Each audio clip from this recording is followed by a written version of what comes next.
Hey everyone, welcome to another edition of PowerCore Productions and Podcastings. And in today's video, we will be continuing our weekly dose of the Daily Double. As in today's video, we are going to be continuing Spy X Family Project W.E.B. What If Loid Forger Was Spider-Man Noir Season 1 Part 4.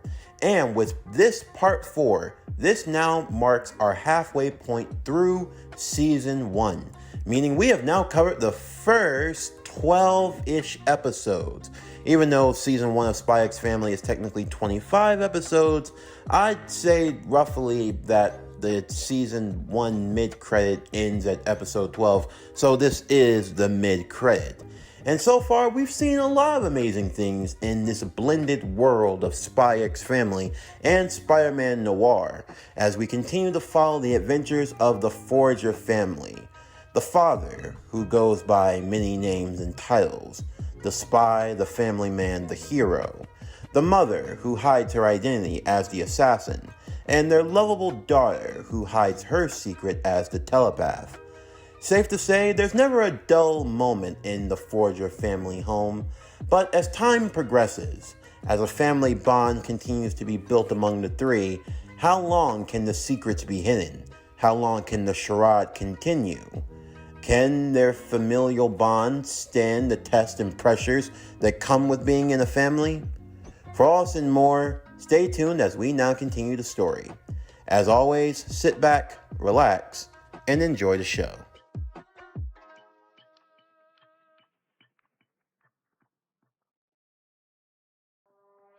The first-year students of Eton College took their position in the gym. They were divided on two sides. Two classes, and today they were playing dodgeball, a game of elegance, refinery, where groups of people join together in an effort to defeat their enemy.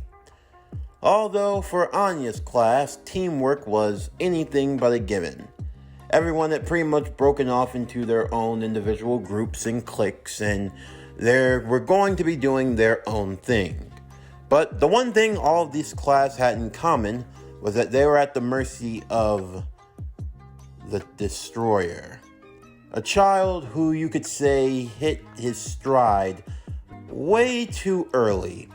A large boy, a big boy, a boy by the name of Bill Watkins, who was the son of Ostanius' head general and commander of the military. Safe to say, the boy was trained in the art of strength, speed, and precision. And the big boy made short work of destroying everyone in front of him. So much so that there were only 3 individuals left.